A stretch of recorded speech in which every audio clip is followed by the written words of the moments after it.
Capítulo 6. A família espírita. Continuamos a nossa conversa, só que agora estávamos no jardim da universidade. Nisso, quem passa por nós? Enoque. Como vai, Marie? E você, frade? Novos aprendizados? Raito, estou vivendo na lua. Tantas e tantas as lições que venho recebendo. Cuidado, Luiz. Lute para não ir pro espaço e se perder nele. Engraçadinho. Estou muito bem protegido pela Marie. E você, Enoque, o que tem feito de bom? Temos estado muito pouco no plano físico, pois os jovens estão morrendo. O que mais vem ocorrendo no exterior é o consumo de drogas misturadas. Os drogados procuram cada vez mais drogas, como Spudbelling, que combina cocaína com heroína e pode ser injetado ou inalada. No Brasil, a turma acha mais fácil conseguir maconha misturada a substâncias como cloridrato de cocaína, que resulta no crack, e ainda na fenicilina e codeína. Raito, esses dias ouvi uma palestra sobre tóxico e fiquei sabendo que a heroína da América Latina é cada vez mais pura. Isso ocorre para favorecer a difusão do hábito de fumar a droga, principalmente entre os jovens, e com isso vem aumentando o número de mortes por overdose. Onde se fuma mais a maconha, Raito? Em todo o planeta, mas a maconha é a droga mais consumida no continente americano. Hoje, no Brasil, está aumentando o consumo de todas as drogas. Os tranquilizantes e as drogas sintéticas, como o êxtase, estão sendo muito consumidos no Brasil. Quais são os outros lugares onde o tóxico faz morada? Variam, Luiz. Os europeus são os principais consumidores de drogas para reduzir o estresse, enquanto no continente americano o consumo maior é de antiestressantes. Enoque, o uso de anfetamina em tratamentos aumentou. Hoje, tudo é depressão e estresse, e as drogas estão sendo receitadas sem qualquer critério. É necessário que sejam feitas campanhas contra o uso de anfetaminas. É preciso reduzir o perigo de diagnósticos equivocados, preocupações excessivas e uso indevido das drogas. Conheço gente que adora tranquilizantes. A cada dia um filho de Deus cai diante da maldita. Sim, maldita, destruidora, pois o viciado em drogas perde o direito de viver em sociedade. E cada vez mais vai se tornando um paria, um fracassado. Dificilmente encontramos algum viciado em qualquer droga que viva muito tempo. A cada dia o drogado tira um punhado de terra da sua sepultura. Tem razão, Enoque. Qualquer vício leva o homem ao fracasso. Não se conhece nenhum viciado que não sofra por demais. Enoque, e o nosso Brasil? Luiz, quando iniciamos nosso trabalho em prol dos jovens, os seus livros foram atacados como antidoutrinários. Até hoje não compreendemos como pode ser antidoutrinário um livro que alerta um pai para o perigo dos tóxicos. Como pode ser antidoutrinário um livro que pensa na união da família? Ou os ofensores não têm filhos, ou ignoram os problemas dos próprios filhos, porque o tóxico está aí, tirando muitas oportunidades reencarnatórias. E é tão fácil saber se o nosso filho ou o nosso neto possui tendências para se drogar. O que devem fazer os pais para resguardar seus filhos? Enfrentá-los sem medo. Hoje, o que mais se vê são pais e avós morrerem de medo de perderem seus filhos. E por isso lhes fazerem todos os gostos. Se a criança deseja colocar brinco, coloca. Se deseja usar calças rasgadas, usa. Se quer raspar a cabeça, raspa. Enfim, a criança é a dona da sua vida. E não deve ser, Enoque. Não. Até as crianças atingirem a maioridade, os pais têm autoridade para educá-las e estas têm de obedecê-los. Enoque. Então, acho difícil os pais usarem de autoridade. Sim, quando os filhos sentem fraqueza nos pais. Vemos pais acovardados diante dos filhos e estes, sabendo que são mais fortes, fazem tudo o que desejam. Drogam-se, bebem e se prostituem. Luiz, vejo o que está ocorrendo nas casas espíritas. Muitos dos seus fundadores continuam nas casas, mas suas famílias onde estão? Alguns dos filhos de baluartes da casa espírita estão na cadeia. São traficantes, alcoólatras ou viciados. Enoque, a estatística é assombrosa. É mesmo, Luiz? Enquanto lutamos para atacar este ou aquele livro, nada fazemos pela família espírita, que atravessa momentos difíceis. O que leva um filho de espírita praticante a não seguir o espiritismo? A fraqueza dos pais. Quando os filhos dizem que não irão ao centro, deixam que escolham, e eles escolhem o tóxico. Mas dizem que se deve respeitar o livre-arbítrio. Até que ponto ele deve ser respeitado? Educar um filho para o Cristo não é forçá-lo a ter uma religião. É levar até ele as pérolas do conhecimento. E não existe quem resista a uma overdose de amor.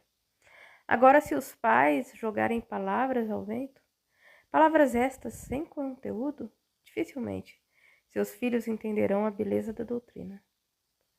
Hoje, o que se vê são muitos dos filhos dos espíritas longe, bem longe de Deus. E isso acontece simplesmente porque eles não têm bons professores. Marie, que a tudo ouvia, indagou. Enoque, os raiozinhos de sol julgam que os pais são os culpados pela pouca fé dos filhos? Quase sempre. Em uma família harmoniosa, todos lutam por um só ideal, a felicidade. E ninguém é feliz se não se sentir em paz com a sua consciência. Desde pequena, a criança percebe que ao seu redor não existe disciplina e que os pais pouco se preocupam se ela está certa ou errada. E assim, ela vai levando a vida, sem muito exemplo a ser seguido. Ainda mais, não cansamos de repetir. Se os pais têm autoridade suficiente para levar os filhos ao médico, ao dentista e à escola, e esses muitas vezes não desejam ir, porque só para lhes apresentar a Deus é que falta autoridade. Algo está errado, né? O certo, disse Marie, é criar na família o hábito da oração. Desde criança, os filhos têm de acompanhar os pais às casas religiosas. Porque como o encarnado necessita de médico, dentista, escola, a criança precisa e muito de Deus. E encontramos a cura da alma nas casas religiosas.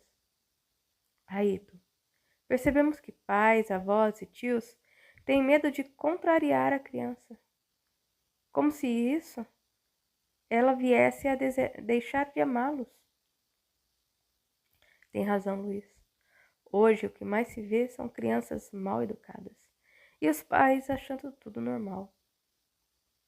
Ficamos admirados quando presenciamos em reuniões sociais crianças sentadas confortavelmente, enquanto senhores e senhoras estão em pé. Outro fato desagradável é vermos crianças correndo para se servir antes dos adultos.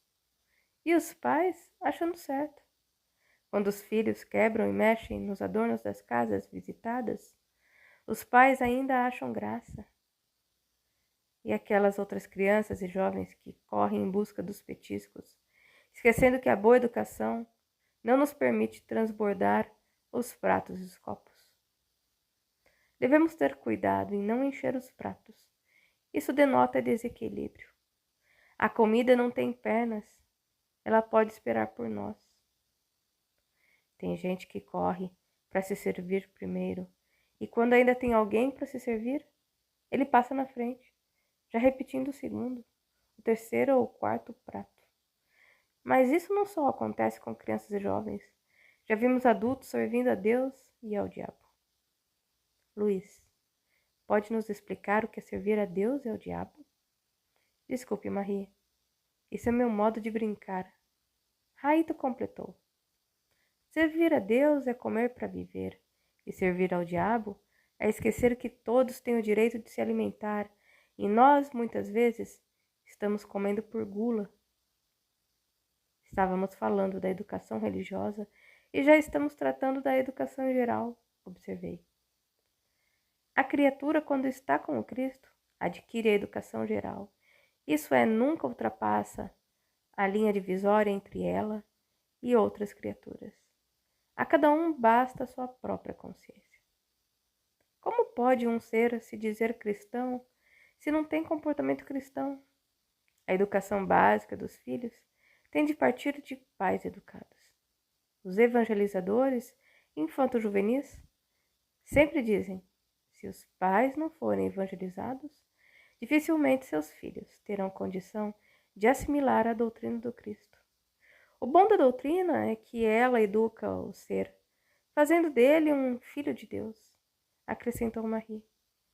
Desculpe-me, mas vemos cada espírita que nos perdoe. Educação e disciplina passaram longe. Luiz Sérgio, não importa se isso ocorre, pois o propósito da doutrina é transformar o homem. Não sendo assim, ela perde a sua finalidade. A doutrina revela ao homem o que acontece com aquele que não vive de acordo com a lei de Deus. É ela ainda que nos revela sobre as vidas sucessivas, e se elas existem. É para o que ser que fique livre dos seus erros. É também a doutrina que coloca o homem diante da morte, mostrando-lhe que ela existe, porque o corpo físico não tem condição de viver eternamente, mas que o espírito é imortal. Por isso seu compromisso com a perfeição. Ainda acho, meus amigos, que todos os espíritas têm de conscientizar-se de que não existe meio espírita, que o propósito do espiritismo é tornar as almas erradas em espíritos libertos. Muito bem, Luiz. Queira Deus, alguns espíritas pensem bem sobre isso. Marie, às vezes gosto de sentar em algumas salas de centros espíritas e fico admirado com a falta de disciplina de alguns frequentadores. Uns desejam furar filas, outros riem e conversam sem parar. Quantos até comem biscoitos, chupam balas, outros gritam com as crianças e até lhes aplicam algumas palmadas. E as roupas dos jovens e das senhoras? Cada qual mais extravagante, próprias para festas e casamentos. Não que eu seja contra, mas tudo tem sua hora.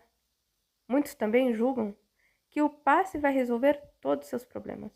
E não é assim. Quem estuda sabe do valor do passe, mas ele não resolve problemas que o encarnado tem condição de resolver. Raito interveio. Maria Luiz, a família está morrendo. E em lugar da família está surgindo um ajuntamento de almas em busca de valores perecíveis. Ninguém tem tempo para ninguém. Talvez aí esteja a causa da violência na sociedade. Os jovens e as crianças estão sem limites. Estão sendo preparados para lutar pelos seus direitos, mas nunca para respeitar o direito alheio. E não existe sucesso para o ser que fica sozinho, distante da responsabilidade e da sociedade onde vive. O Espiritismo tenta transformar o homem velho de ontem em um novo vaso de argila, cujo vinho, que é o fluido vital, não deve ser derramado por falta de conhecimento. Por isso dizemos que aquele que chega à doutrina tem de lutar pela própria evolução. E ela só ocorre se ele se tornar melhor. As casas que fazem a evangelização infanto-juvenil têm de procurar não somente apresentar Jesus, mas fazer com que a doutrina espírita seja amada e praticada pelas crianças. Não se importem com a quantidade de alunos. Importem-se, ao contrário, com a educação cristã de cada um deles. Se poucos se tornarem bons espíritas, temos, graças a Deus, o sucesso da evangelização só se torna possível se os educandos tornarem-se nobres criaturas. Apenas conhecer o Cristo não demonstra que a criança foi evangelizada. Na evangelização, precisamos incentivar a convivência de umas crianças com as outras.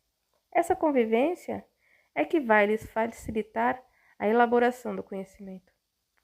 Se apenas deixarmos a criança na casa espírita, sem participar de qualquer encontro feito pela casa, essa criança jamais será evangelizada, porque vive isolada dos seus companheiros e, vivendo assim, jamais irá gostar das outras crianças e da casa que frequenta. Eduquemos jovens e crianças, mesmo que poucos venham a sofrer uma transformação moral e intelectual para o seu crescimento encarnatório. Então, Raito, não basta somente evangelizar as crianças aplicando o programa? Não, não basta apenas teoria. Todos precisam de um trabalho prático, educar educando-se, dando ao aluno a certeza de que é preciso lutar pela perfeição. A criança e o jovem cansarão, se lhes for ministrada apenas a teoria, e muitas vezes ficarão bem distantes da doutrina. Jamais esqueçamos que a família precisa conscientizar-se de que os filhos necessitam do estímulo dela para assimilar os ensinos doutrinários. Sem a família, a casa jamais atingirá a vitória. Raito, o que a família precisa fazer para ajudar os filhos na evangelização? Conscientizar-se de que a evangelização infanto-juvenil é um remédio preventivo contra as dores do século. Acompanhar de perto todo o programa seguido por seu filho, ajudando-o a compreendê-lo, frequentar os grupos de estudo, participar junto à criança e o jovem de tudo o que ocorre na casa espírita referente à caridade. Tornar a ida de seus filhos ao centro um ato prazeroso, não reclamando por levá-los e não os fazendo faltar por causa de festas, cinema, teatro ou outro acontecimento social. A criança evangelizada dificilmente será adotada pelos traficantes.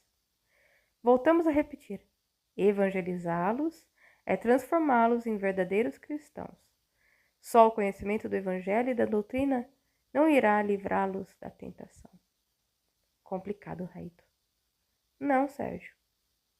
Apenas torna-se complicado quando os evangelizadores julgam que, ao passarem para as crianças e os jovens os ensinamentos, esses estão cumprindo com seu dever. Não é só isso. Cada evangelizador recebe dos pais uma semente e fica a cargo do evangelizador fazer germinar nessa semente o respeito às leis morais. E se essa semente for bem cultivada, no amanhã, já a árvore, semente, bons frutos dará. Caso contrário, pode tornar-se uma árvore seca e sem vida, ou passar a adolescência dentro do centro, tornar-se adulto, mas continuar egoísta, avaro, prepotente. Seria como figueira estéril da passagem evangélica. Estará repleto de conhecimento, mas será uma árvore sem frutos, sem exemplos de bondade. Mas será alguma coisa. Será que vale a pena ser falso profeta, Luiz? Mas, Raito, em quase todas as religiões existem as figueiras estéreis. Isso é verdade. Mas a proposta da evangelização infanto-juvenil é preparar os homens de amanhã. A sociedade pede socorro e somente a doutrina espírita tem condição de dar à criança e ao jovem o conhecimento que num corpo jovem está um espírito velho e necessitado de mudanças. Somente a doutrina esclarece sobre a necessidade de evolução. Hoje, muitos jovens têm verdadeiro pavor de pessoas idosas. Julgam que a sua mocidade será eterna. Só o Espiritismo mostra a todos, jovens, crianças e idosos, a responsabilidade para com a encarnação. Marie e Luiz, nós que trabalhamos com jovens, deparamos com fatos muito tristes. Crianças ainda varando madrugadas, chegando em casa completamente drogadas, outras embriagadas. E os pais não tendo força para impor limites. Por que as autoridades permitem a venda de bebidas alcoólicas a jovens? Não somente o álcool, como as drogas? Também perguntamos por quê. Tudo passa. E no dia de amanhã, todos terão de prestar contas a Deus. Infeliz aquele que jogou fora os melhores anos da sua vida. Aquele que, julgando aproveitar os momentos de sua mocidade, tenha se suicidado aos poucos. terá de pagar ceitil por ceitil. Raito, é assustador o comportamento de alguns adolescentes nos lugares onde se reúnem. Tem razão. Se o pai deseja saber o que acontece nesses locais, dê a incerta. Vai até lá e veja com os próprios olhos. Garotas e garotos de 13 anos tomando bebidas alcoólicas nos gargalos das garrafas. Os pais são autoritários quando a mulher espírita tenta levar os filhos para o centro. Gritam, reclamam e proíbem. Mas perguntamos, que comportamento tem um jovem que se dedica à causa espírita? Quando dizemos se dedica, não estamos falando daqueles jovens que julgam que ser espírita é somente participar de encontros e de mocidades, não estudando, não trabalhando, e o principal, não modificando o seu interior. Continua ingerindo álcool, fumando e vivendo em noitadas. Esses jovens, por favor, não são espíritas. O jovem espírita é manso, educado, estudioso, trabalhador e distante de qualquer vício. Não se concebe um jovem que se diz espírita sair da mocidade, onde se falou de evangelho, de doutrina, cantou, orou, e depois ir para as mesas dos barzinhos. Tem razão, Raito. A doutrina espírita é uma doutrina que ensina ao homem o caminho da evolução. Feliz aquele que numa existência consegue ver-se livre das tentações dos vícios. Mas existem aqueles que só bebem socialmente? Sim, existem. São todos os que gostam do álcool. Todos os que ingerem bebidas alcoólicas dizem que bebem socialmente e que não são alcoólatras. Os grupos, na espiritualidade, encarregados das mocidades, encontram-se preocupados com algumas delas, onde o namoro e a falta de conhecimentos doutrinários se fazem presentes. Muitos espíritas, Raito, não gostam que os jovens cantem nas reuniões. O que os raiozinhos de sol acham disso? A música são os acordes de Deus, feitos para nos deliciar o espírito. Agora, viver com o violão debaixo do braço, em todos os lugares onde chegar cantar músicas espíritas, por favor, onde está o conhecimento da doutrina? Em que momentos os jovens devem cantar as suas canções, então, Raito? Qualquer grupo de mocidade tem de estudar as obras básicas kardecianas ou fazer o estudo sistematizado da doutrina espírita. Cantar somente na abertura e no encerramento. O que o jovem precisa é estudar e trabalhar, pois são portadores de juventude. Seus corpos estão repletos de energias e de fluidos. Existe tanta gente no centro espírita que daria tudo para ter um corpo jovem, tanto gostam de se dedicar à casa que frequentam. A mocidade deve ficar encarregada da limpeza do centro, formar grupos para lavar vidros, pintar paredes, fazer concertos, enfim, oferecer à casa o que tem de sobra, energia. E o artesanato? É muito necessário. Hoje, nesse mundo moderno, todos devem aprender artesanato. E como você já disse em outros livros, o Centro Espírita que não preparar os seus frequentadores para um trabalho em prol da casa, dificilmente terá condição de se manter. Diz o Evangelho, esfriará a caridade, isso é, as doações em dinheiro. Os centros devem encontrar um meio de se manterem. Para isso não precisam de rifas, nem de bingos ou de jantares regados a cerveja. Raito, a casa espírita deve ter bazar permanente? Não. Casa espírita não é shopping. O artesanato deve ser feito, levado para algum lugar, longe do centro, onde será exposto e comercializado. Colocaremos isso no livro, mas muitos não irão gostar. Luiz Sérgio. O bom seria se as casas espíritas não precisassem de dinheiro, mas no mundo atual elas enfrentam grandes dificuldades. Têm de pagar luz, água, telefone, empregados. O certo seria todos os frequentadores se conscientizarem em prol do seu centro espírita. Sonho, Raito, apenas sonho. Luiz, mas um dia as casas espíritas terão escrito nas suas fachadas: Hospital de Almas. Raito, onde você está trabalhando agora? Em todos os lugares onde um jovem precisa do nosso amor. Mas o nosso maior trabalho é junto aos suicidas, dando aula na Universidade Maria de Nazaré. Como se conhece um jovem de Jesus? É aquele que luta para cumprir com seus deveres, que respeita a família amando os pais. No colégio, empenha-se para tirar boas notas. Não se envolve em brigas, respeita as pessoas mais velhas. É discreto no trajar, está sempre pronto para ajudar o próximo.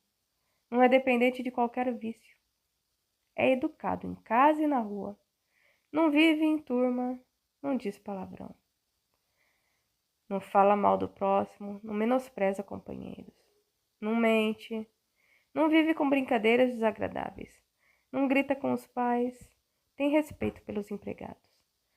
Trata bem porteiros, balconistas, cobradores, motoristas, enfim, tem atitudes cristãs. Não vive tomando emprestado dinheiro e, quando faz, procura pagar sempre. Trata bem avós, tios, enfim, a família. Respeita as leis do trânsito, nunca excede o limite de velocidade. Enfim, procura sempre lutar pela própria dignidade. Bem, agora devo ir embora. Até outra vez. Até, Enoque. Que Deus o cubra de bênçãos. Assim seja. E saiu radiante. Olhei o querido amigo até que desaparecesse. Gosta muito dele, não é, Luiz Sérgio? Perguntou Marie. Sim, adoro o Raito. Ele é o sol que sempre vem em nosso socorro quando estamos necessitados. Marie enlaçou meus ombros e foi me levando até um belo auditório, onde painéis eletrônicos expunham muitas fases sobre a evolução da espécie humana. Em um deles, lia-se: o universo, na sua grandeza, parece desejar compreender todas as criaturas de Deus.